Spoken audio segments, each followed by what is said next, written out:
Hello, welcome to NIMI virtual class. I am Manjil from NSJW Kolkata from the cosmetology section.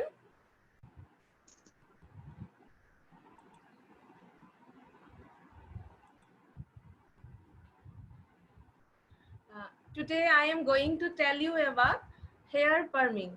Last class also I told you many things about hair perming and there are many more left what I am going to tell you today.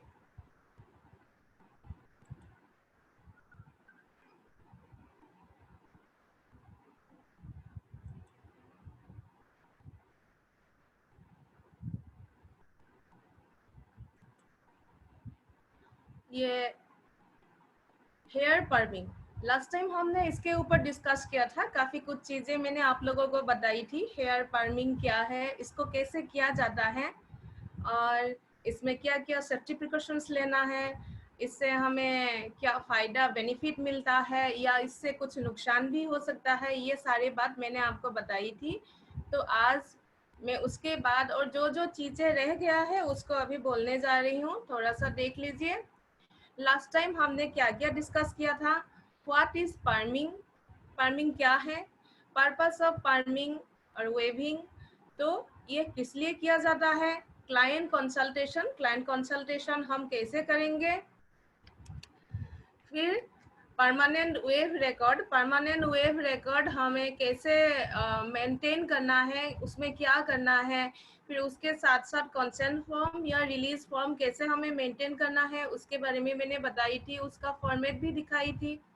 फिर pre permanent test Karl और preliminary strength test कैसे किया जाता है, materials required, क्या क्या materials की हमें ज़रूरत पड़ता है जब हम पर्मिंग करने जाते हैं, और प्रोसीजर ऑफ पर्मिंग, पर्मिंग करने का क्या तरीका है, कैसे पर्मिंग किया जाता है, सेफ्टी प्रिकॉशंस, क्या क्या सावधानियां हमें लेना चाहिए जब हम पर्मिंग करने जाते हैं, और आफ्टर केयर, आफ्टर केयर जो हम पर्मिंग कर लिया लेकिन उसके बाद वो हेयर का कर्ल्स जो है वो कंटिन्यू रहे उसी तरीके से, तो उसके लिए हमें क्या क्या आफ्टर केयर लेना है वो सब हमने डिस्कस किए थे। और आज जो मैं आप लोगों को बताने जा रही हूँ वो ये है टाइप्स ऑफ रोलर्स, रॉड। ये हम जो पर्मिंग करते हैं या कोल वेविंग करते हैं या हेयर जब कर्ल करते हैं तो उसमें कुछ रॉड या रोलर्स की जरूरत पड़ता है जिससे बालों को लपेट कर नया शेप दिया जाता है, वो न्यू शेप आ जाता है हेयर्स में और वह परमानेंट तरीके से आता है। इसे हम रोलर सेटिंग करते हैं। रोलर सेटिंग के टाइम पर भी हम रोलर्स या रॉड का यूज करते हैं। तो ये रॉड्स किस किस तरीके का है आज मैं आप लोगों को वो बताऊंगी। उसके बाद है साइज ऑफ रोलर्स, साइज के रोलर्स का कैसा कैसा आता है, बेस ऑफ रोलर्स, रोलर का बेस या जो हम रोलर जहाँ पर लगाते हैं स्काल्प पर, हेड पर, उसका सेटिंग कैसे किया जाता है, उसको कैसे रखा जाता है, और सेक्शनिंग पैटर्न कैसे हम रोलर के लिए लगाने के लिए या पर्मिंग करने के समय हमें क्या क्या किस तरीके से हेयर्स को ब्लॉकिंग करेंगे, किस किस तरीके से हेयर्स को ब्लॉक करेंगे, उसका सेक्शन निकाल लेंगे। तो उसके बाद है पर्मिंग लोशन। आप लोगों को पता है कि हम पर्मिंग लोशन का यूज करते हैं जब हम हेयर में परमानेंट चाहते हैं कि वो कर्ल्स रह जाए स्थायी रूप से, तब हम उसमें लोशन लगाकर उसको रोलर्स के ऊपर लपेटते हैं, रोलर्स पर लपेट देते हैं और एक न्यू शेप में लाने के लिए। फिर वो किस तरीके का लोशन होता है, फिर different types of palm techniques, palm का क्या क्या टेक्निक है, कैसा कैसा पाम करने का तरीका है, फिर wrapping techniques of end paper, hair पे जब हम रोलर्स को लगाते हैं, रोलर्स लगाने से पहले हम हेयर एंड्स पर पेपर का यूज करते हैं हेयर एंड्स पर, और उसको लगाने का भी कुछ तरीका है, वो किस तरीके का है। फिर कॉन्ट्रा इंडिकेशंस, क्या किन किन स्थितियों में हमने हेयर पार्मिंग करना नहीं चाहिए, तो या क्या क्या चेक करना है हमें, यह सब कंसल्टेशन के टाइम भी होता है और कॉन्ट्रा एक्शंस। अगर हमने पार्म कर लिया, उनका कोई कॉन्ट्रा इंडिकेशंस नहीं है, हमने पार्म कर लिया लेकिन बाद में कभी कुछ प्रॉब्लम आ सकता है, कुछ दिक्कतें आ सकता है। ये आप लोगों ने देखे हैं, अलग अलग शेप है ये कर्ल्स का, ये सैलून का वर्क स्टेशन है। तो आइए ये देखते हैं टाइप्स ऑफ रोलर्स या रॉड। ये रोलर्स किस किस तरीके का है। सबसे पहले concave palm rod, straight palm rod, loop palm rods, foam rollers, soft bender rods, spiral rods, velcro rollers, leather palm rods, chopstick rod, star palm rod, wooden rollers, sponge rollers. तो ये किस किस तरीके का है जो हम फार्मिंग में यूज करते हैं। कॉनकेव रॉड, ये रॉड देखिए किस तरीके का है। ये इसका शेप ही थोड़ा अलग तरीके का है, जैसे ये बीच में कॉनकेव शेप का है, इसीलिए ये कॉनकेव रॉड है। इसमें हेयर्स को जब लपेटते हैं तो लास्ट में इसको विंड करने के लिए बहुत अच्छा रहता है। स्ट्रेट पाम रॉड, ये देखिए इसका शेप कैसा है, ये बिल्कुल स्ट्रेट है, तो स्ट्रेट पाम रॉड इसको बोला जाता है। इसमें भी हेयर्स को, हेयर स्ट्रैंड को लपेटा जाता है। लूप रॉड, ये देखिए स्टिक की तरह है। जब हम हेयर्स को विंड करना है, हमने हेयर एक स्ट्रैंड लिया, उसमें लोशन लगाया, एंड पेपर लगाए, उसके बाद ये रॉड से बालों को लपेट देते हैं और वो खोल कर ना जाए, वो निकल ना आए, उसके लिए ये लूप की तरह है। इससे उसको फिक्स किया जाता है, उसी जगह पर ये टिका हुआ रहता है, ये लूप रॉड। फिर देखिए ये फोम रोलर्स और बेंडर्स। ये फोम रोलर, ये मैंने बहुत ही सॉफ्ट होता है, हेयर्स में कोई प्रॉब्लम नहीं आता, हेयर्स पे बहुत अच्छे से लग जाता है। और इसको स्लिप ऑन रोलर्स भी बोलते हैं कि हेयर्स पे हमने इसको विंड किया, लगाया और उसके बाद हम आराम से सो भी सकते हैं ओवरनाइट। इसको अगर हेयर्स पे रखना है तो ये बहुत सॉफ्ट है। और ये भी है इसी तरह से, इसके अंदर ये पतला सा एक तार सा रहता है, इसको बैंड करना बहुत आसान होता है। जब भी हम हेयर्स पे इसको लपेट लेते हैं, जैसे लगाना है इसको लपेट लिया, उसके बाद ये बंद हो जाए, ये खोलकर हेयर्स खोलकर बाहर ना आए, इसके लिए हम इसको आराम से बैंड कर सकते हैं। जैसे चाहे हम इसी तरीके से उसको रख सकते हैं। Spiral palm rod, spiral palm rod आप लोगों को पता ही होगा, इसको किस तरीके से लगाया जाता है या उसका रिजल्ट कैसा है, ये भी इसमें दिखाया जा रहा है। अधिकतर इसको हम जो लंबे बाल है उसके ऊपर यूज करते हैं, मीडियम लेंथ हेयर पर भी यूज हो सकता है। और इसको वर्टिकली यूज किया जाता है। वर्टिकली मतलब जो स्काल्प के पास से लिया, ऐसे हम हेयर्स की लंबाई जैसा है उस लंबाई की तरीके से इसको लगाया जाता है। ये खोल ना जाए उसके लिए उसके साथ साथ ये पिन्स है जिससे उसको फिक्स किया जाता है कि लगाने के बाद ये हेयर्स निकल कर ना आए। वेल्क्रो रोलर्स, ये रोलर्स आमतौर पर यूज होता है, रोलर सेटिंग में भी इसका बहुत यूज होता है। ये प्लास्टिक का है और साइड साइड में आप लोगों को देखने के लिए मिलेगा जैसे इसमें टीथ है, थोड़ा थोड़ा उभरा हुआ है टीथ जैसा, जो बालों में फंस जाता है, बालों में अच्छे से ये लपेट जाता है। इसको अलग से पिन से सेट करने की जरूरत नहीं पड़ता। ये भी अलग अलग साइज का और शेप का आता है। ये लेदर रॉड्स, ये देखने में थोड़ा लेदर जैसा शेप का है, तो इसलिए ये रोलर्स का नाम लेदर है।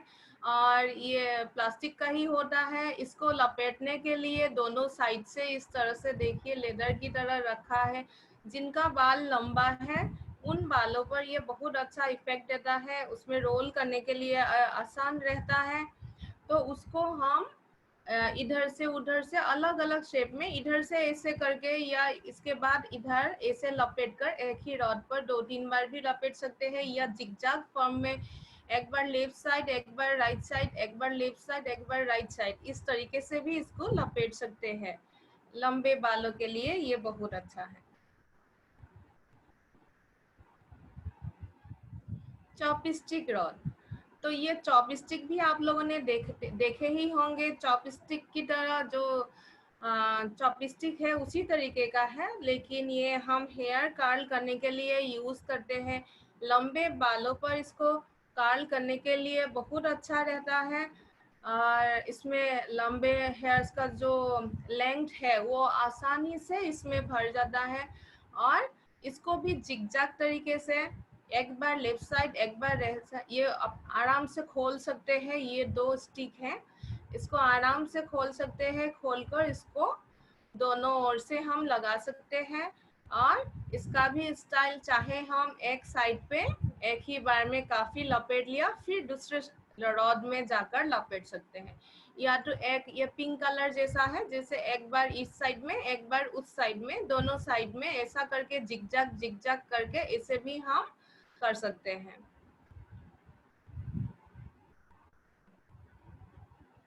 स्टार पाम रॉड, ये स्टार शेप का ये रोलर्स ही है, ये प्लास्टिक का है। ये देखिए किस तरीके से ये शॉर्ट हेयर के लिए बहुत अच्छा है। शॉर्ट हेयर में ये अच्छे से कभी कर्ल करना चाहते हैं या हम पर्मिंग कर रहे हैं, उस समय इसको लपेटने के लिए बहुत अच्छा है। क्योंकि छोटे बाल है तो बाकी जो रोलर्स है उसमें जल्दी से उसमें विंड नहीं कर पाते, उसमें लपेट नहीं सकते हैं। लेकिन अगर हम ये स्टार रोलर ले रहे हैं तो हेयर से एक बार इससे एक बार उससे इस तरह से जितने भी हैं इसका साइड में इस तरह से लपेट कर ये इसमें भी अलग अलग डिजाइन दे सकते हैं। ऐसे या तो एक पे लपेट कर दूसरे में लाए, इस तरीके से कर सकते हैं। फिर उससे इस तरीके से आराम से हम हेयर को विंड कर सकते हैं। वुडन रोलर्स, वुडन रोलर्स आप लोगों ने सभी ने देखे ही होंगे। ये वुडन रोलर हम अधिकतर यूज करते हैं क्योंकि ये लकड़ी का है, यूज के लिए बहुत आराम रहता है और पतला पतला है। जिनको ज्यादा कर्ल चाहिए, टाइट कर्ल चाहिए, उनके लिए ये वुडन रोलर बहुत अच्छा रहता है। और इसका केमिकल का भी कोई इफेक्ट नहीं पड़ता है, उसका रिजल्ट बहुत अच्छा है, टाइट कर्ल के लिए अच्छा है। और इसमें जो रबर बैंड है साइड से, ये रबर बैंड लगाकर इनको हेयर्स के साथ अच्छे से सेट किया जाता है। फिर स्पॉन्ज रोलर्स, स्पॉन्ज रोलर से पहले हमारे पास इस तरीके का सिंपल सा स्पॉन्ज रोलर्स था। ये स्पॉन्ज रोलर से भी हेयर्स लपेटना बहुत आराम रहता है, ये साइड में दिखाया भी गया है। लेकिन आजकल थोड़ा फैशनेबल इस तरीके से, जैसे अलग अलग शेप में, ये स्ट्रॉबेरी शेप में रखा हुआ है, इसमें हेयर्स को इस तरीके से लपेटा जाता है। ये बहुत सॉफ्ट रहता है। हम ऐसे भी कभी हेयर को कर्ल कर रहे हैं, टेम्पोररी कर्ल कर रहे हैं, उस टाइम भी इसको हेयर्स पे लपेट कर रख सकते हैं। ये फैशनेबल भी है, देखने के लिए एक हेयर स्टाइल जैसा भी लगता है।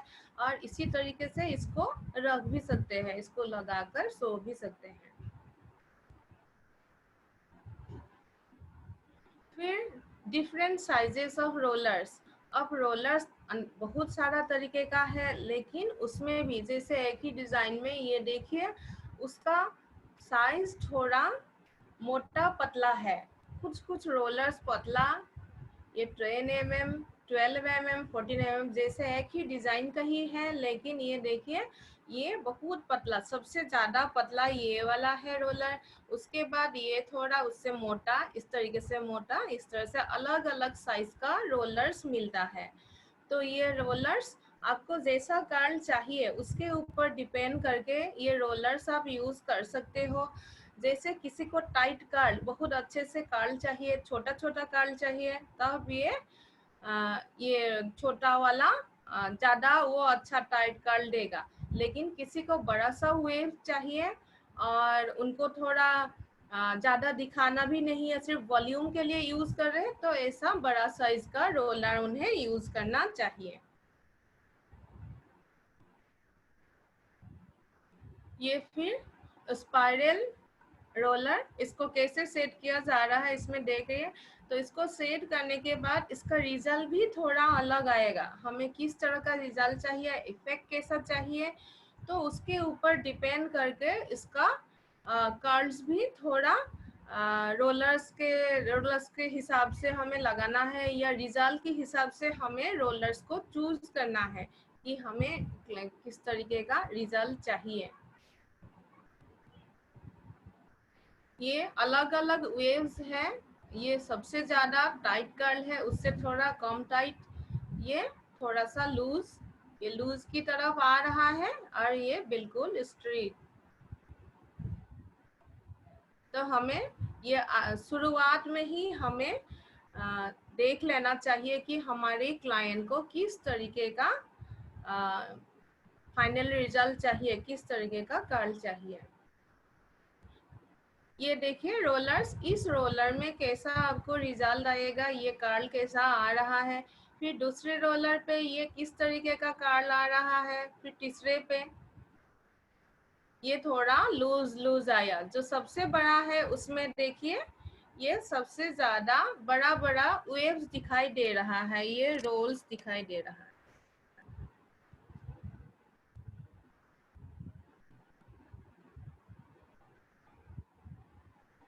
फिर इसी तरह से ये साइज अलग अलग है, अलग अलग साइज लेकर हमें अलग अलग तरीके का रिजल्ट मिल सकता है। अब जब हम रोलर चूज किया, हमें कैसा रिजल्ट चाहिए, हमें पता हो गया कि हमें लास्ट में ऐसा ही कर्ल्स आना चाहिए, तो हमें उसके साथ साथ एक बहुत ही इम्पोर्टेंट बात है जो हमें पता होना चाहिए, वो ये है कि बेस ऑफ रोलर्स या रोलर प्लेसमेंट। हम जो रोलर ले रहे हैं, ये रोलर्स तो हमने चूज कर लिया, इस तरीके का कर्ल चाहिए, लेकिन उन बालों पे कैसा वॉल्यूम आएगा, कितना ज़्यादा वॉल्यूम आएगा, या कितना बड़ा करके एरिया को हमें चूज करना है, तो वो सब इस बेस के ऊपर निर्भर करता है। ये बेस क्या है, रोलर हम जहाँ प्लेस करेंगे, यह स्पेशली विशेष तौर पर हम जब स्काल्प से मतलब रूट से पार्म करना शुरू कर देते हैं, या पूरे हेयर्स पर हम कर्ल कर रहे हैं, तब ये बेस सिलेक्ट करके ही हमें रोलर्स को सेट करना है, रोलर्स का या सेक्शनिंग निकालना है। हमने ये बेस इस तरीके से लेना चाहिए, जब हमने पहले रोलर चूज किया, अब रोलर के हिसाब से बेस भी ऐसा हो कि उस एरिया पर वो रोलर उसी साइज का हो, उस पर अच्छे से लग जाए, और उसमें एक्स्ट्रा बाहर उस बेस से बाहर निकला हुआ ना हो।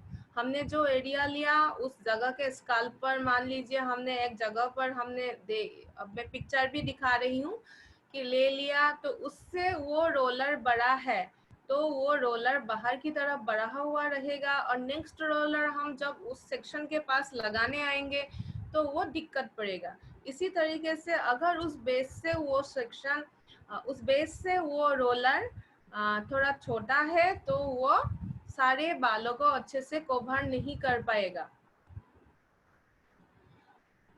3 टाइप्स ऑफ ये रोलर प्लेसमेंट है। ऑन बेस सेटिंग, जिसमें सबसे ज्यादा हमें वॉल्यूम मिलता है, एकदम स्काल्प से हेयर एंड्स तक, मतलब बालों की जितना लंबाई है पूरी लंबाई तक स्काल्प से लेकर ये फुल वॉल्यूम देता है, अगर ऑन बेस पे हमने रोलर सेट किया। फिर ऑफ बेस में सबसे कम वॉल्यूम आता है, जिसमें एक फ्लैट लुक देता है, कर्ल आता है लेकिन वो थोड़ा फ्लैट सा या बड़ा सा, इसमें वॉल्यूम कम रहता है।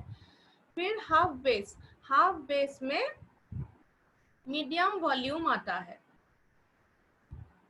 इसमें देखिए, अभी इस पिक्चर में देखिए ये क्या हो रहा है, रोलर सेट किया, ये हेयर सेक्शनिंग क्या हुआ है, तो उसमें 3 रोलर्स लगाकर दिखाया गया है कि ये ऑन बेस है। ऑन बेस हमेशा 45 डिग्री एंगल, इस साइड में ये पिक्चर में देखिए 45 डिग्री एंगल जो है उसमें ऑन बेस रोलर सेटिंग बोला जाता है, जिसमें सबसे ज्यादा वॉल्यूम आएगा। और इसके बाद ये हाफ बेस मतलब मीडियम, और लास्ट में ये ऑफ बेस। अब ऑन बेस और ऑफ बेस को देखिए। ऑन बेस है सबसे ज्यादा वॉल्यूम लाने वाला, इधर सामने की तरफ ये आ गया, ये 45 डिग्री एंगल पे ये इसको जो स्काल्प पे जो एरिया है उससे इस तरीके से लेकर इसको सेट किया गया। और ऑफ बेस में देखिए यहाँ से वो उसको पीछे की तरफ ले जाकर इस तरह से उसको सेट किया गया। जब ये खोला जाएगा तो ये क्या सबसे फ्लैट लुक देंगे। ये जैसे बेस है इसका, यहाँ से हेयर्स को लिया गया है, लेकिन ये रोलर्स उस बेस पर नहीं बैठा है, ये थोड़ा आगे की तरफ बैठा। और ये देखिए लगभग उसी बेस के ऊपर बैठा है, ये 90 डिग्री पर बैठता है। तो इसको बोलते हैं हाफ बेस रोलर प्लेसमेंट। आप लोगों को इस पिक्चर से समझ में आ गया होगा ये क्या दिया। ये है 45 डिग्री, ये है 90 डिग्री, और ये है 135 डिग्री, ये ऑफ बेस में। अगर आप दूसरे एंगल से देखेंगे, इस तरीके से आप एंगल में देखेंगे तो इधर से इसको आप 45 एंगल में ही दिखाई देगा, अगर आप इस तरीके इस साइड से देखेंगे। लेकिन आप एक ही तरीके से एक ही साइड से दिख रहा है तो ये देखिए 45, 90 और 135 डिग्री, इसी को इधर इस पिक्चर में भी दिखाया गया है। तो हमें कैसा हमें रिजल्ट चाहिए उसके ऊपर डिपेंड करके हमें वो बेस को सिलेक्ट करना है। उसके बाद सेक्शनिंग पैटर्न, सेक्शन करना है। हम जब हेयर्स को पाम करने जा रहे हैं, रोलर सेट करने जा रहे हैं, रोलर्स को हमने चूज किया, उसके बाद बेस भी ठीक कर रहे हैं, लेकिन सबसे पहले हमें उससे पहले भी क्या करना है, सेक्शनिंग पैटर्न अलग अलग है, कौन सा सेक्शनिंग में हमें रोलर्स को सेट करना है। मतलब अभी हमें पहले सेक्शनिंग या ब्लॉकिंग करना पड़ेगा। स्काल्प से हेयर जैसा आ रहा है उसको डिवाइड कर लेना होगा कि हम ये अलग अलग सेक्शन में बांट देंगे, ताकि हम जो रोलर्स अप्लाई करने जा रहे हैं वो अच्छे से उसमें लपेट सके और कोई बाल कहीं छूट ना जाए, मिक्सचर ना हो, सिस्टेमेटिक वो काम हो, बाद में कभी कुछ हमें दिक्कत ना हो, खोलने के टाइम पर भी कोई प्रॉब्लम नहीं आएगा, और एक सिस्टेमेटिक तरीके से अच्छा सा एक ही जैसा स्टाइल हमें देंगे। तो ये अलग अलग सेक्शनिंग पैटर्न का single hello pattern, double hello pattern, straight forward pattern और ड्रॉप क्राउन पैटर्न, इस तरीके से अलग अलग तरीके से हेयर सेक्शन किया जाता है। तो सिंगल हेलो पैटर्न में क्या है देखिए, इसमें हेड को 9 पार्ट में डिवाइड किया जाता है। इस पिक्चर से आप लोगों को समझ में आ गया होगा। सबसे पहले ईयर टू ईयर पार्ट कीजिए, उसमें 1 2 दो भाग, फिर सेंटर से पार्ट करने से 2 भाग हो गया। उसके बाद ये क्राउन एरिया में एक वी शेप में सेक्शनिंग निकाला जाता है, वो 3rd नंबर सेक्शन है। उसके नीचे इस तरीके से सेक्शन किया जाता है 4 5 6 7 8 9। हम इसको अधिकतर यूज करते हैं कि रोलर इसमें सेट करने के लिए अच्छा होता है। फिर double hello pattern, double hello pattern में 8 सेक्शन होता है। 8 सेक्शन कैसे, ईयर टू ईयर, ये फ्रंट व्यू दिख रहा है, ईयर टू ईयर 2 सेक्शन हो गया। फिर ये 3rd सेक्शन, ये थोड़ा पीछे की तरफ आकर ये 3rd 1 2 3, फिर साइड में आए इधर 4 5, और नीचे ये 3 है 6 7 8। तो ये 8 भाग में डिवाइड किया जाता है। जब डबल हेलो पैटर्न हम यूज कर रहे हैं तब 8 सेक्शनिंग में हमें डिवाइड करना है। उसके बाद इस पिक्चर्स में ये भी दिखाया गया उसके रोलर्स अगर हमने लगा लिया किस डिजाइन से कैसे उसको लगाया जाता है, और फिनिशिंग में उसको कैसे दिखता है। स्ट्रेट फॉरवर्ड पैटर्न, ये भी 9 सेक्शन का होता है। ये देखिए जब हमने सिंगल हेलो पैटर्न किए थे उसमें सेंटर पार्टिंग करके ईयर टू ईयर किए थे, लेकिन ये स्ट्रेट फॉरवर्ड पैटर्न में ईयर टू सेक्शनिंग होता है, लेकिन इसको 3 भागों में विभाजित किया जाता है। ये ईयर टू ईयर 3 पार्ट में। इसी तरीके से ये नेक्स्ट सेक्शन में ये देखिए, इसको और एक सेक्शन करके उसको भी 3 भागों में बांटा गया, और पीछे की जो नेप एरिया की एरिया है, नेप एरिया की है, उसका भी 3 सेक्शन किया गया। तो ये 9 सेक्शन हो गए। ये स्ट्रेट फॉरवर्ड पैटर्न। फिर ड्रॉप क्राउन पैटर्न। इस पैटर्न में भी हम हेयर सेक्शनिंग कर सकते हैं। इसमें 6 सेक्शनिंग होता है, 6 पार्ट होता है। जैसे फ्रंट में ईयर टू ईयर 3 पार्ट 1 2 3, और पीछे में 1 2 3। जिसका क्राउन थोड़ा ड्रॉप है, थोड़ा इस तरह से कार्व शेप में है, उन हेयर्स के लिए इस तरीके से सेक्शनिंग निकाल कर रोलर्स लगाना ज्यादा सही होता है। तो ये 4 तरीका था जो हम हेयर सेक्शनिंग करते हैं। फिर टाइप्स ऑफ पार्मिंग लोशन।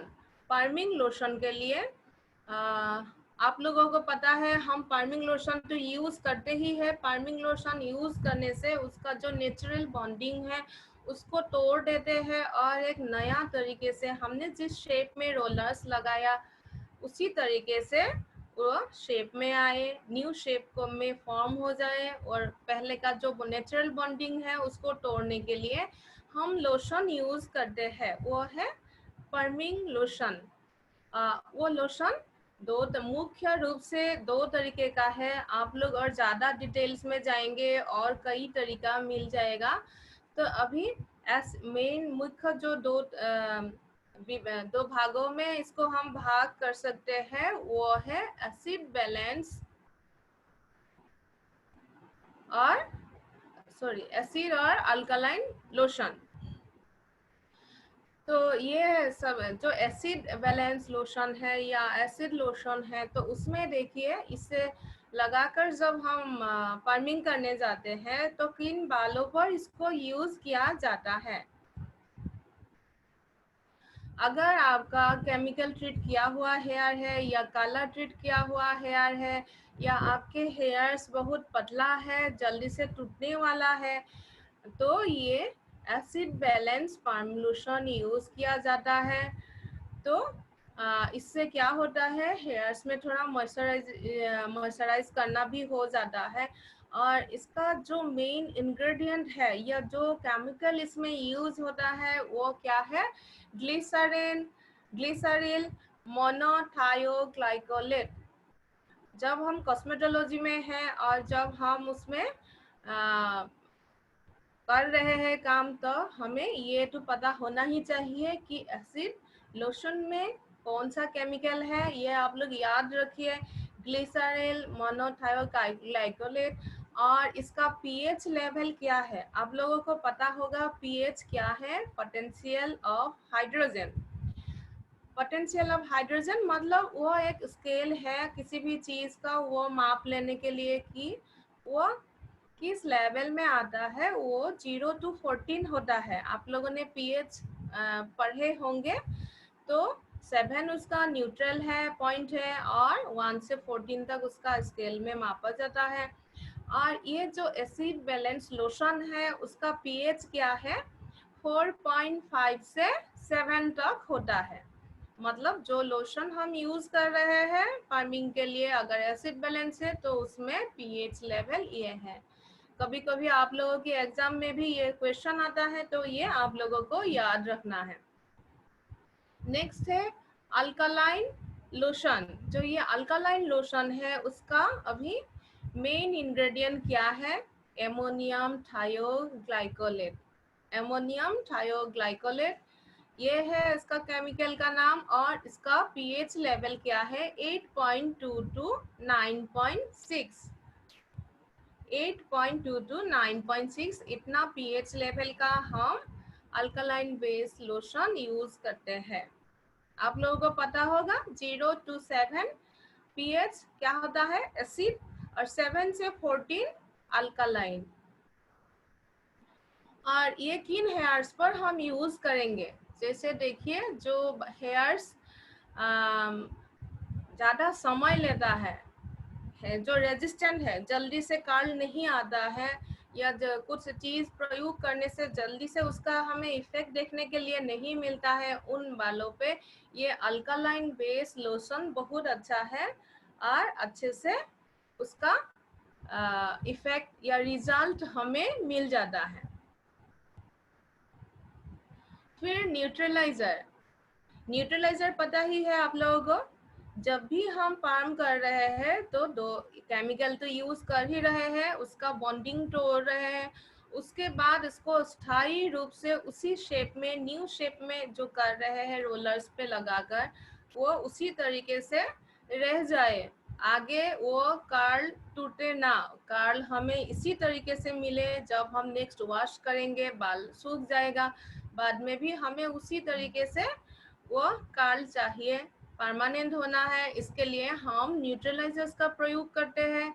अब ये न्यूट्रलाइजर सॉल्यूशन तो हमेशा उस लोशन के बाद हम यूज करेंगे ही, तो इसका ये काम है कि जो हमने बॉन्ड तोड़ दिया उसको फिर से न्यू शेप में न्यू शेप में बनाए रखना, और पहले का जो ये हुआ था, जो केमिकल था, उसका काम रोक देना। और इसका एक्चुअल काम क्या है, ऑक्सीडेशन, ऑक्सीजन को छोड़ना। और इसका न्यूट्रलाइजर में क्या इंग्रेडिएंट रहता है, या आप लोग केमिकल बोलते हैं, तो इसमें कौन सा चीज पड़ा है जो ये न्यूट्रलाइजर में रहता है, वो है हाइड्रोजन पेरोक्साइड, हाइड्रोजन पेरोक्साइड। और इसमें क्या ये कितना स्ट्रॉन्ग होगा, आप लोगों को हेयर कलरिंग में भी पता होगा कि हम अलग अलग परसेंटेज का लेते हैं, या वॉल्यूम बोलते हैं, अलग अलग लेते हैं। ये न्यूट्रलाइजर अधिकतर ये 5 वॉल्यूम से 10 वॉल्यूम के अंदर रहता है, जैसा 1.5% से 3% तक ये हाइड्रोजन पेरोक्साइड न्यूट्रलाइजर के रूप में हम प्रयोग करते हैं। अब different types of palm techniques, अब हमने रोलर्स का लगाने के लिए भी हमें पता हो गया, लेकिन हम रोलर्स जब लगाते हैं रिजल्ट जैसा आएगा, उसमें भी कुछ तरीका अपनाया जाता है, जैसे body wave palm. Body wave palm कौन सा है, जब हेयर्स को सारे बालों पर हम चाह रहे हैं कि इस हेयर स्ट्रैंड पर हमें वेव चाहिए या उसमें वॉल्यूम चाहिए, तो हम बॉडी वेव पाम करते हैं, मतलब स्टैंड पर करते हैं। स्पाइरल पाम आप लोगों को पता हो गया, जब ज्यादा कर्ली स्पाइरल जैसा इफेक्ट चाहिए तब स्पाइरल पाम करते हैं। फिर pin curl palm, pin curl मतलब आप लोगों को, ये मैंने पिक्चर इसलिए रखा, शायद पिन कर्ल आप लोगों को इतना पता नहीं होगा, ये थोड़ा छोटा छोटा रोल सा बनाकर इस तरह से पिन से सेट किया जाता है, इस तरीके से भी पार्म या कार्व बालों को कर्ल किया जाता है लोशन लगाकर। इसका थोड़ा फनी लुक भी देता है, थोड़ा अलग अलग छोटा इस तरह से लाना है, तो ये पिन कर्ल यूज करते हैं। फिर स्पॉट पाम, स्पॉट पाम में जब हेयर्स को किसी स्पॉट मतलब किसी एरिया पर ही हमें चाहिए, या एक ही सेक्शन, हमने हेयर सेक्शनिंग कर लिया लेकिन हमें एक ही जगह पर एक ही सेक्शन को रोल वेव देना है, तो हम ये स्पॉट पाम करते हैं। फिर रूट पाम, कभी कभी हम चाहते हैं कि हमारे स्कल्प के पास हेयर्स बहुत फ्लैट सा है, हमें थोड़ा उधर वेव चाहिए, थोड़ा उसमें वॉल्यूम चाहिए, हमें सारे बालों पर वॉल्यूम नहीं है, क्योंकि नहीं चाहिए, क्योंकि आगे का हेयर्स हमारा ठीक है लगभग, लेकिन स्कल्प के पास थोड़ा फ्लैट सा लुक देता है, ठीक नहीं लगता, तो उसमें वॉल्यूम देने के लिए ये रूट पाम करते हैं। या कभी कभी हमने रोल पार्मिंग कर चुके हैं, पहले पार्मिंग किया, लेकिन अभी जो न्यू ग्रोथ हुआ है उसमें हेयर्स हमारा पहले की तरह स्ट्रेट आ रहा है, जैसे हम हेयर कलरिंग में टच अप करते हैं, इस तरीके से अगर हमने पहले पार्मिंग क्या है अभी, फिर हमें स्कल्प के पास के जो बाल है हेयर से उसमें हमें कार्ड लाना है, तो हम रूट पाम करते हैं। ये रूट पाम स्कल्प के पास 2 से 4 इंच तक किया जाता है और आगे के हेयर्स पर इधर नहीं किया जाता, इधर नहीं किया जाएगा, सिर्फ स्कल्प के पास की एरिया को ही रूट पाम में रोलर्स लगाकर पाम किया जाता है।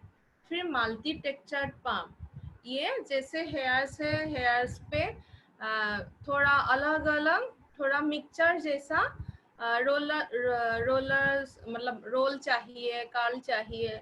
जैसे कुछ टाइट कर्ल है, कुछ सॉफ्ट कर्ल है। सॉफ्ट मतलब थोड़ा लूज लूज, बड़ा बड़ा, टाइट है छोटा छोटा। अगर इस तरीके का हमें बालों पर थोड़ा सा अलग टेक्सचर का पाम करना है, तो ये थोड़ा मिक्स करके ये हेयर्स पे पाम किया जाता है।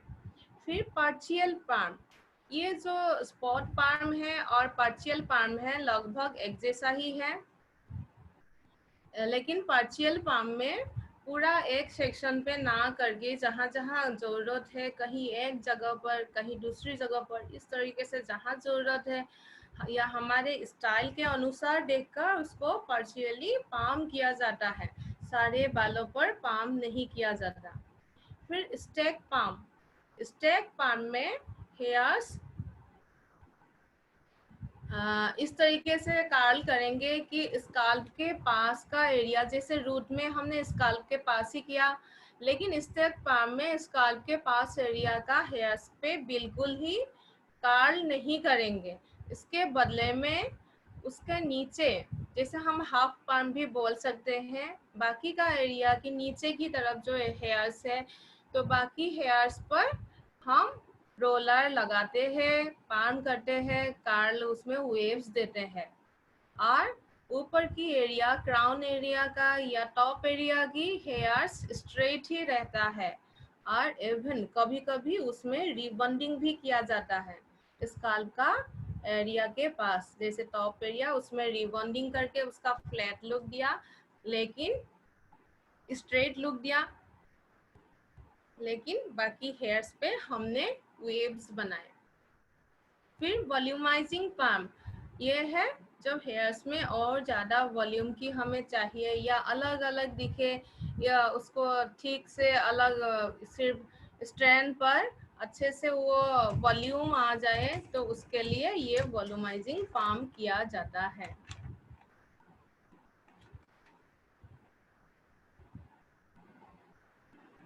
ये नेचुरल लुक देता है।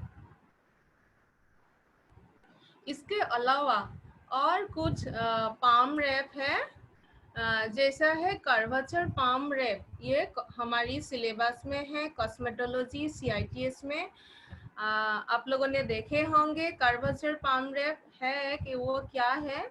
वो भी एक ही ऐसा ही पाम रैप है, लेकिन उसमें क्या, जो सेक्शन हमने कर लिया, हाँ सेक्शनिंग किया, उसके बाद कार्ड के अनुसार या हम उसका पैनल को देखकर थोड़ा उसके सेक्शन के अंदर ही हमने थोड़ा अलग से ये रोलर को सेट किया, मतलब एक ही पैनल में हमने कार्ड को देखकर थोड़ा अलग तरीके से रोलर्स को अरेंज किया, सेट किया।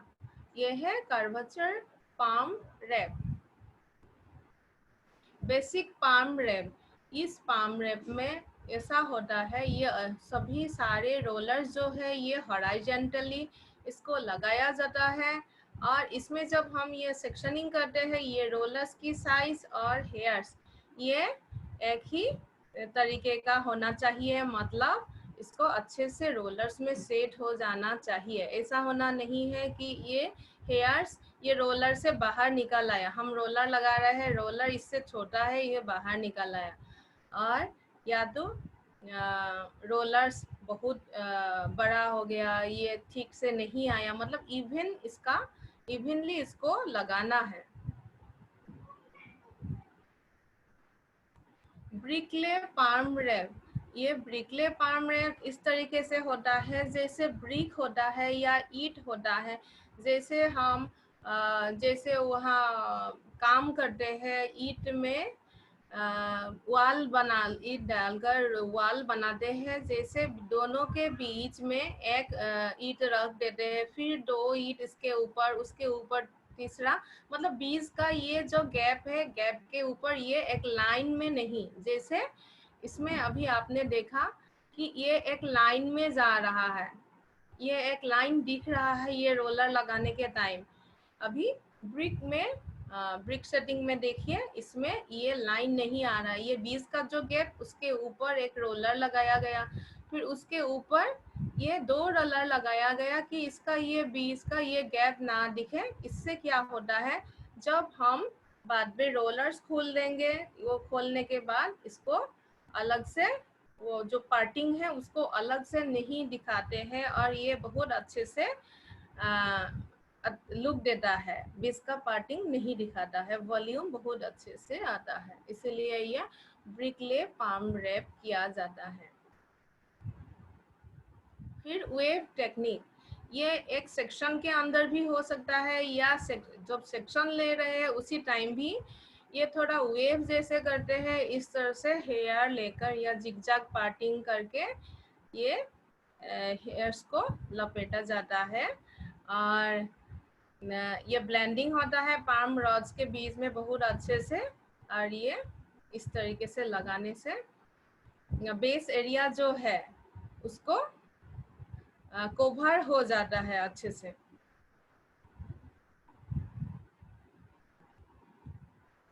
डबल टूल टेक्निक, ये डबल टूल टेक्निक में ये है कि हम जैसे हेयर्स पे कोई रोलर लगा रहे हैं, अगर उनका हेयर्स लंबा है तो एक ही रोलर से सारे बालों पर ये रोलर लगाना बहुत दिक्कत पड़ता है, अच्छे से नहीं लग पाता, तो क्या होता है यह अच्छा रिजल्ट नहीं आएगा। बाद में हम जब खोलेंगे, एक ही रोलर पे लंबे बालों को पूरा लपेट लिया, बाद में उसका इफेक्ट एक जैसा नहीं आएगा, नीचे की तरफ या ऊपर की तरफ बड़ा बड़ा रोल्स दिखेगा और कहीं टाइट कर लिखेगा, तो ऐसा ना हो।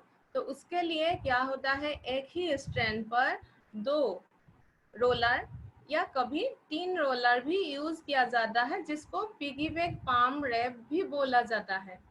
अधिकतर इसमें 2 रोलर, एक स्ट्रैंड पे आधा एक रोलर लपेट लिया, उसके बाद आगे का ये जो है उसमें फिर दूसरा रोलर्स लगाकर फिर दोनों को लास्ट में इसी तरीके से सेट करके रखा जाता है, इससे इवन कर्ल आता है। फिर डिजिटल पार्मिंग, जिसको हॉट पार्म भी बोला जाता है, जिसमें मशीन की आवश्यकता है, जिसमें मशीन की यूज होगा, उसके बगैर ये डिजिटल पार्मिंग नहीं हो सकता है। एक जापानीज कंपनी ने इसको प्रमोट किया, और इसमें ये जो रोलर्स है ये मशीन का है, ये थोड़ा अलग अलग मॉडल का भी आता है। ये रोलर मशीन से ये रोलर्स को लाकर हेयर में लपेटकर उसको ऑन किया जाता है, कुछ समय रखा जाता है, लेकिन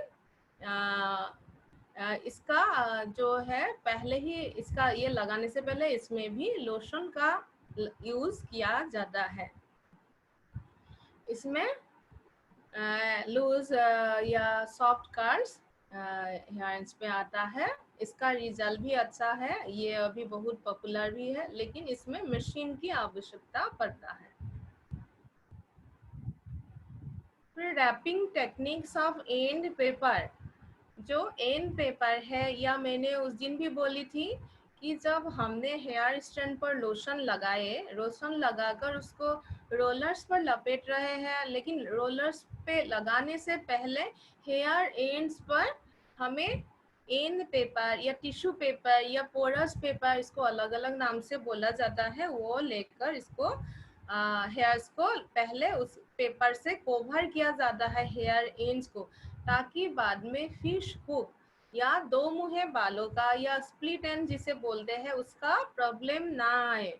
तो वो एंड पेपर लगाकर उसके बाद रोलर्स को उसके ऊपर लपेटा जाता है, और जितना लंबाई तक चाहिए उतने लंबाई तक लाकर उसको सेट करके रखा जाता है।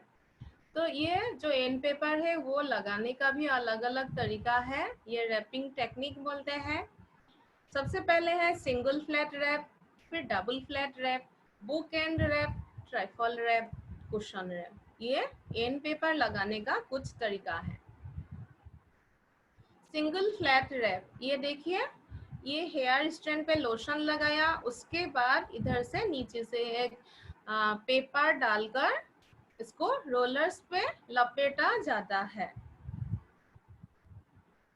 डबल फ्लैट रैप, ये डबल फ्लैट में क्या है, सिंगल फ्लैट की तरह ही है। उधर एक पेपर था, इधर दो पेपर, नीचे से ऊपर से दोनों साइड से इसको डालकर रोलर्स पर लगाया जाता है। बुक एंड रैप, ये बुक की तरह है, इस तरह से बीच में उसको फोल्ड करके हेयर्स पर इस तरह से रखा जाता है और उसके बाद रोलर्स में लपेटा जाता है। ट्राइफल रैप, ये कैसे इसको फोल्ड किया है, ये 3 पार्ट कर लिया, एक पेपर को लेकर इस तरह से फोल्ड करके उसमें हेयर्स को डालकर ऊपर से दोनों ओर से कवर किया जाता है और हेयर्स को उसमें लपेटा जाता है। कुशन रैप, ये डबल फोल्ड की तरह ही है, ऊपर से नीचे से 2 पेपर लेकर इसको लिया, फिर उसके ऊपर ये रोलर को विन किया जा रहा है, लेकिन थोड़ा सा विन करते ही उसके ऊपर से और एक तीसरा पेपर भी डाल दिया। ये है कुशन रैप। ये ज़्यादा प्रिकॉशन लेते हैं कि कभी हमारे हेयर बहुत जल्दी डैमेज होने का चांस है, कि 2 मुँहे हेयर्स आकर इसमें प्रॉब्लम आएगा, तब ये 3 पेपर लेकर ये कुशन रैप किया जाता है। फिर कॉन्ट्रा इंडिकेशंस, कॉन्ट्रा इंडिकेशंस वो है जब हम कोई भी काम करने के लिए सबसे पहले कुछ चीज़ों का चेक करना है, कुछ चीज़ों का हमें देख लेना चाहिए कि ये ठीक है या नहीं, या ये समस्या है हमारे क्लाइंट को, तो हमें कोई बाद में इनको सर्विस नहीं देना है, क्योंकि बाद में उससे उनको कोई प्रॉब्लम हो सकता है। ये हमारे सैलून है तो उसके लिए भी अच्छा नहीं है, क्योंकि हमारी सैलून भी इससे बदनाम होता है कि हमने ठीक तरीके से क्लाइंट सर्विस नहीं देते हैं, हमने ठीक से क्लाइंट को हैंडल नहीं किया, और दूसरी ओर से क्लाइंट को कोई भी प्रॉब्लम फेस करना ना पड़े, ये हमारी एक रेस्पॉन्सिबिलिटी होता है। तो इसलिए जब ही हम क्लाइंट कंसल्टेशन कर रहे हैं उसी टाइम हमें ये सब इंडिकेशंस को चेक करना है। उस टाइम हमें ये भी देखना है कि क्लाइंट का क्या प्रॉब्लम है, हम बातचीत के द्वारा भी इसको पता कर सकते हैं, और नहीं तो हम कुछ चीज़ उनसे डिस्कस करके उनके परमिशन लेकर भी उनका हेयर स्काल्प देख सकते हैं। सोरियासिस करके एक डिसऑर्डर है, जो होने से अगर हमने ये लोशन लगाया तो उसमें खुजली हो सकता है, इरिटेशन हो सकता है, स्किन में लाल हो सकता है। फिर एक्जेमा, अगर किसी का एक्जेमा है तो ये सब अगर किसी को है कंट्राइंडिकेशंस, तो हमें उन्हें सर्विस नहीं देना है। अगर ये लोशन लगाएंगे तो ऐसा ही प्रॉब्लम आएगा। फिर काट्स एंड एब्रेशंस कहीं पर है स्काल्प में, तो इसमें भी हमें ध्यान रखना है, बाद में इससे इन्फेक्शन हो जाएगा अगर हमने इसके बावजूद उनके ऊपर काम किया। किसी का स्काल्प बहुत ज़्यादा ड्राई है तो ये लोशन से उनको दिक्कत हो सकता है, उनको इरिटेशन हो सकता है, या बहुत ये जगह को खुजला सकते हैं। कॉस्मेटिक एलर्जी, कोई एलर्जिक रिएक्शन है हो सकता है, तो इसीलिए उनका पहले से कोई एलर्जी है क्या उसको पता कर लेना चाहिए। फिर हेपेटाइटिस, न्यूमोनिया, ट्यूबरकुलोसिस, ये सब उनके पहले का कोई हिस्ट्री है, कभी उन्हें ऐसा कुछ हुआ है, तो ये सब बातें हमें उनसे पता कर लेना चाहिए। हेयर लॉस, अगर हमारे क्लाइंट को बहुत ज़्यादा हेयर फॉल हो रहा है तो हमें हेयर लॉस का प्रॉब्लम है, तो उनके ऊपर हमें फार्मिंग नहीं करना है। Pregnant and postpartum women with in 6 month, वो लेडी अगर प्रेग्नेंट है या उनका बच्चे होने का 6 मंथ के अंदर हमें जितना हो सके ये पार्मिंग या कोई भी केमिकल उनके ऊपर यूज नहीं करना चाहिए, नहीं तो उनके ऊपर इसका बुरा असर पड़ सकता है। उनका जैसे उस टाइम हार्मोनल डिसबैलेंस भी रहता है, उससे उनको कोई दूसरा प्रॉब्लम आ सकता है। कंट्रा एक्शंस क्या है कि हमने देखा कि किसी के ऊपर हमने काम किया और उनका कोई कॉन्ट्रा इंडिकेशंस नहीं था, उनका कोई समस्या नहीं था पहले से, फिर हमने उनके ऊपर काम किया, लेकिन जब हम काम कर रहे हैं उसी के बीच में हमने देख सकते हैं कि उनको कुछ प्रॉब्लम हो रहा है, कुछ समस्या आ रहा है, या हो गया या काम कंप्लीट भी हो गया, उसके बाद भी उन्हें कोई समस्या आ सकता है, वो सब होता है कॉन्ट्रा एक्शंस। जैसे हेडेक, उनका सर दर्द होना शुरू हो सकता है, नौसिया, उनको थोड़ा ये ठीक चक्कर आने का जैसा हो सकता है या उल्टी आने का जैसा हो सकता है, लेकिन कभी उल्टी भी हो सकता है किसी को, फिर किसी किसी को बहुत ज़्यादा पसीना आने लगता है, फिर रेस्टलेसनेस, इरिटेबिलिटी, उनको घुटन सा महसूस होता है, और ऐसा जैसे चक्कर आएगा ऐसा जैसा फील होता है, फिर उनका कहीं किसी एरिया पे लाल हो जाना, खुजलाना, इस तरीके का भी समस्या आ सकता है। फिर ओवर प्रोसेस्ड और अंडर प्रोसेस्ड हेयर, अगर उनके हेयर्स पर हमने ठीक से काम नहीं किया या हमने सही तरीके से सही टाइम पर चेक करके लोशन को नहीं हटाया, तो वो अंडर प्रोसेस या ओवर प्रोसेस हेयर हो सकता है। तो उस टाइम उनका हेयर कभी कभी जो शेप में चाहिए ऐसा नहीं वो हो सकता है, बल्कि उनका हेयर्स बहुत ज़्यादा ड्राई हो सकता है, या उनका जो शेप है वो कुछ नहीं रहा, बाल जैसे उलझा हुआ, या बालों में जैसे जान नहीं है, वो थोड़ा बाल ऐसे ही झूल रहा है, इस तरीके का हमें दिखने को लिए मिलता है। फ्रीजी हेयर, कभी उनका हेयर्स बहुत ज़्यादा ड्राई जैसा हो जाता है, जिसको फ्रीजी हेयर बोलते हैं। फिर हेयर का इलास्टिसिटी खो जाना, बालों में जो लचीलापन है वो जैसे नहीं है, ऐसा उनका हेयर इलास्टिसिटी हो सकता है, और कभी कभी हल्का सा इरिटेशन भी हो सकता है। तो अगर ऐसा किसी को हुआ है, किसी का कोई समस्या आया है, तो उस समय हमारा ड्यूटी है कि उनका केयर करना, उनको ठीक से देखना, कि उनको साथ देना, उनको थोड़ा ये इन सब समस्या हो रहा है तो उनको रेस्ट करने के लिए हमें देना है थोड़ी देर। उसके बाद अगर उनको ठीक नहीं लग रहा है, फिर हमें डॉक्टर के साथ कंसल्ट करना चाहिए।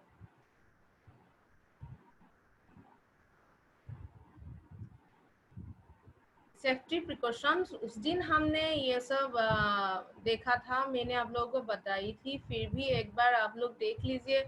ये सेफ्टी प्रिकॉशंस भी बहुत ज़रूरी है, जैसे क्लाइंट की कपड़े को प्रोटेक्ट करना, स्काल्प, और उनका स्काल्प में क्या एग्जामिन करके क्या कुछ डैमेज है वो चेक करना, कहीं स्किन पर कुछ घाव है, कट है, तो या स्काल्प डिजीज है तो उसमें हमें ये सर्विस नहीं देना, वो देखना, एलर्जी है क्या वो देखना, मेटल थिंग्स, कोई भी मेटल की चीज़ हमें यूज़ नहीं करना है, कोई लोशन में कुछ भी दूसरा चीज़ हमें मिक्स करना नहीं है, आइस को, स्किन को प्रोटेक्ट करना है, मैन्युफैक्चरर की डायरेक्शंस को हमेशा फॉलो करना है, ग्लोव्स हमें पहनना है, कॉटन या टॉवेल गीला हो गया है तो उसको चेंज करना है, और कोई चीज़ अगर प्रोडक्ट बच गया है तो उसको फेंक देना चाहिए, उसको फिर से यूज़ करना नहीं चाहिए। फिर प्रोटेक्टिव बैरियर का देना आवश्यक है, जैसे क्रीम लेकर उनका हेयर लाइन पर लगाना, फिर कोई उनका चीज़ लोशन कुछ चीज़ बच गया है उस न्यूट्रलाइजर उसको आगे के लिए नहीं रखना है। आफ्टर केयर भी था, ना। हेयर वॉश करने के लिए कम से कम 3 दिनों का वेट करना चाहिए। अगर किसी को आप कर रहे हो वॉश, आप 24 आवर्स के उसमें वॉश कर दीजिए और मैन्युफैक्चरर की डायरेक्शन के हिसाब से आप हेयर को शैम्पू कर सकते हैं या कंडीशन कर सकते हैं। तो ऐसे हेयर्स के लिए जो है वही आप यूज़ कीजिए। ये जो है 1 वीक के लिए ऐसे ब्रश करना नहीं है लिखा है, लेकिन जब आपका शैम्पू हो जाता है उसके बाद आप वाइट टूथ कॉम्ब लेकर आप उसको कम कर सकते हो, लेकिन बहुत केयरफुली। और अगर नहीं कर सकते हैं तो 1 वीक के लिए कॉम्ब ना करना ही बेस्ट है। फिर कोई गर्म चीज़ों का जैसे ब्लो ड्राइंग है, थर्मल हेयर स्टाइलिंग, ये सब अवॉइड करना चाहिए। और कभी आपको हेयर कलर करना है या कुछ केमिकल ट्रीटमेंट है, मिनिमम 2 वीक्स। जैसे ऐसे तो हमें यूज़ करना तो चाहिए नहीं इतने जल्दी, फिर भी कभी क्या होता है कोई टच अप करना चाहते हैं, जो रेगुलर हेयर कलर करते रहते हैं वो लोग सोचते हैं कि थोड़ा टच अप कर ले, लेकिन उसके लिए भी मिनिमम आपको 2 वीक्स वेट करना है। तो ये था आज हमारा ये चैप्टर हेयर पार्मिंग। मुझे लगता है अभी तक लास्ट क्लास में और आज जितना बताया गया है इतना हमें हेयर पार्मिंग के लिए जितना ज़रूरत है इतना हमें पता हो गया है। और आज हमने क्या क्या डिस्कस किए एक बार देख लीजिए। टाइप्स ऑफ रोलर्स, रॉड किस किस तरीके का है, फिर साइज कैसा है, फिर बेस ऑफ रोलर्स या रोलर प्लेसमेंट किस तरीके से करना है, कैसा होता है, फिर सेक्शनिंग पैटर्न कैसा है, टाइप्स ऑफ पार्मिंग लोशन कैसा है, और जो अलग अलग तरीके का पाम टेक्निक्स है वो सब हमने जाना। फिर एंड पेपर को कैसे लपेटना है या रैप करना है, और कॉन्ट्रा इंडिकेशंस कौन कौन सा चीज़ों को हमें ध्यान में रखना है सर्विस शुरू करने से पहले, और कॉन्ट्रा एक्शंस ये काम होने के बाद क्या हमें क्लाइंट को कुछ प्रॉब्लम आया तो क्या क्या आ सकता है और हमें उसको कैसे हैंडल करना है।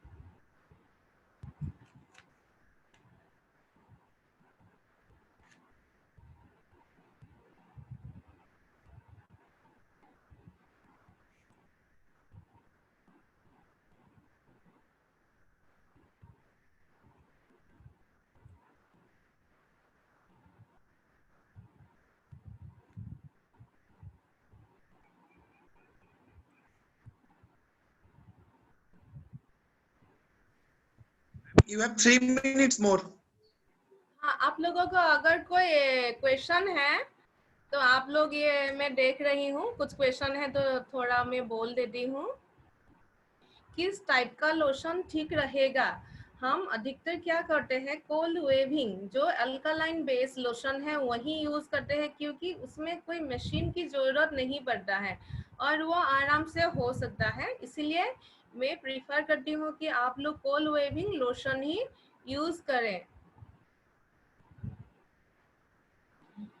रोलर बेस रोलर फिर से समझना है, ठीक है? अगर टाइम होगा तो अभी मैं आप लोगों को दिखाते हैं डिफरेंस रिलैक्सर और सॉल्यूशन।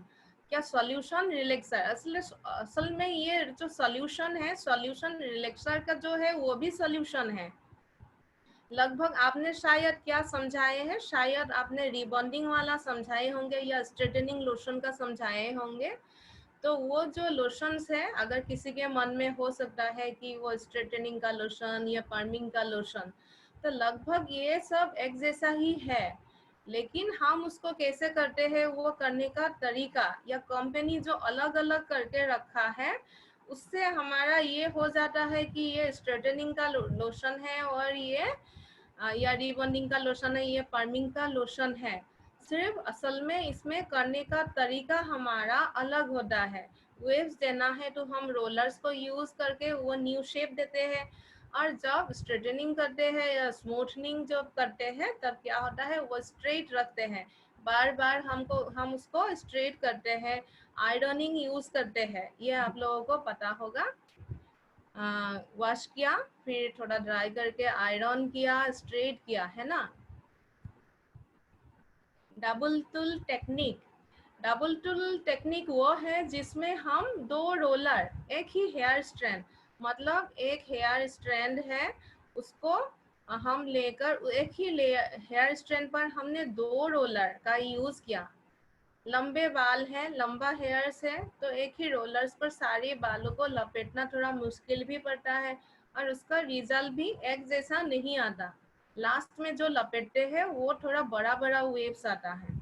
अगर हम उसमें 2 रोलर यूज करेंगे, एक ही हेयर स्ट्रैंड पर 2 रोलर यूज करते हैं, वो है double tool technique. Piggy back palm भी उसको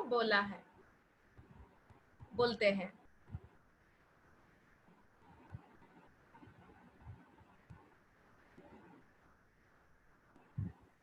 Thank you, madam. Kindly conclude. Time up, ma'am. Okay sir, 1 minute मिलेगा क्या? हाँ बताइए सर वो पूछ रहे थे क्या रोलर्स का फिर से एक बार दिखाए, और ड्रॉप हेलो पैटर्न में कितने पार्टिंग? 6 पार्टिंग।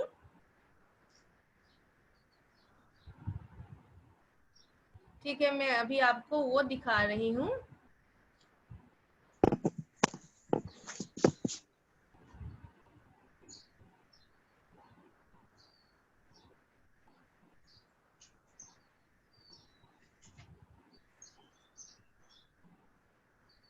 ये है ड्रॉप काउंट के लिए, ये 6 parting from ear to ear 3, 1 2 3 और पीछे 1 2 3। और बेस पूछ रहे थे मुझे, हाँ ये बेस वाला एक बार फिर से देख लीजिए।